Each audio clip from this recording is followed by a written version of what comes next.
दोस्तों मैं यह कह दूं कि आप फ्रेशर सिविल इंजीनियर होने के बावजूद भी प्रोजेक्ट इंजीनियर के लिए अप्लाई कर सकते हैं। मुझे मालूम है कि आप मुझ पे अभी यकीन नहीं करोगे, पर मुझे मालूम है कि यकीनन वीडियो के अंत में आप मुझ पे विश्वास करोगे। आप ऐसे सोचते हैं कि प्रोजेक्ट इंजीनियर बनने के लिए कम से कम 5 साल का एक्सपीरियंस होना चाहिए और बहुत सारा सिविल इंजीनियरिंग का नॉलेज भी होना चाहिए। दोस्तों, ऐसी गलतफहमियां मार्केट में फैली हुई है, पर प्रोजेक्ट इंजीनियर बनने के लिए आपको एक्सपीरियंस होल्डर होना जरूरी नहीं है और बहुत सारा सिविल इंजीनियरिंग का नॉलेज होना भी जरूरी नहीं है, क्योंकि सिविल इंजीनियरिंग एक बहुत बड़ा डोमेन है जिसमें आर्किटेक्चर, स्ट्रक्चरल, मैकेनिकल, इलेक्ट्रिकल ये सारी फील्ड कोलैबोरेट होकर काम करती है। एक सिविल इंजीनियर अपने पूरे लाइफ टाइम में कभी भी सिविल इंजीनियरिंग के सारे सब्जेक्ट का नॉलेज हासिल नहीं कर सकता। आपको आश्चर्य होगा दोस्तों कि नॉन इंजीनियरिंग बैकग्राउंड के लोग प्रोजेक्ट मैनेजर बन सकते हैं और वो बन जाते हैं। वो कैसे बनते हैं और आप नहीं बन पाते हैं, यही नॉलेज की जानकारी सिविल इंजीनियर को नहीं होती है। मैंने यह भी ऑब्जर्व किया है कि सिविल इंजीनियर मैनेजमेंट सब्जेक्ट से दूर रहना चाहते हैं, क्योंकि उन्हें लगता है कि मैनेजमेंट के जॉब में लोगों को मैनेज करना होता है, पर यह सिविल इंजीनियरिंग में पीपल मैनेज करने के लिए सुपरवाइजर और प्रोजेक्ट मैनेजर रखे जाते हैं। दोस्तों ध्यान से सुनो, प्रोजेक्ट इंजीनियर और प्रोजेक्ट मैनेजर में बहुत बड़ा डिफरेंसेस है। यह डिफरेंसेस आपको समझना जरूरी है। एक प्रोजेक्ट मैनेजर के टास्क में उसको वेंडर, क्लाइंट और मैनेजमेंट से निगोशिएट करना पड़ता है।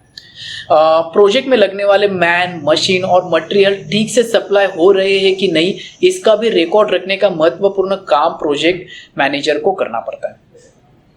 अगर प्रोजेक्ट इंजीनियर की बात करें तो उसके काम में उसको प्रोजेक्ट में लगने वाले एक्टिविटीज का स्केड्यूल करना पड़ता है। हर एक्टिविटीज में लगने वाले रिसोर्सेज को अलोकेट करना पड़ता है और वह एक्टिविटी करने के लिए कितना टाइम लगेगा इसका हिसाब लगाना पड़ता है। इस काम के लिए सारे एक्सपर्ट स्पेशलाइज्ड इंजीनियर अपने अपने नॉलेज के हिसाब से इनपुट दे देते हैं। इसमें महत्वपूर्ण काम मतलब प्रोजेक्ट कंप्लीट करने का टोटल ड्यूरेशन निकालना, प्रोजेक्ट को लगने वाले टोटल कॉस्ट निकालना और प्रोजेक्ट एग्जीक्यूशन स्टेज में प्रॉपरली मॉनिटर करना प्लानिंग के हिसाब से।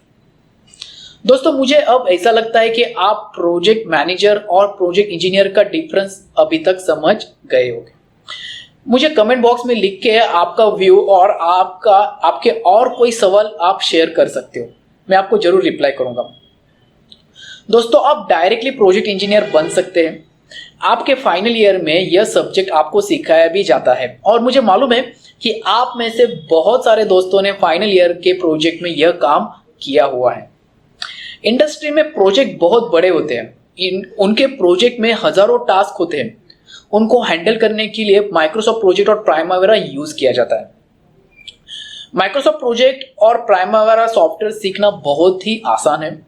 जैसे कि इंडस्ट्री में ड्राफ्ट्समैन लगते हैं, वैसे ही माइक्रोसॉफ्ट प्रोजेक्ट और प्राइमावेरा हैंडल करने के लिए प्रोजेक्ट इंजीनियर लगते हैं।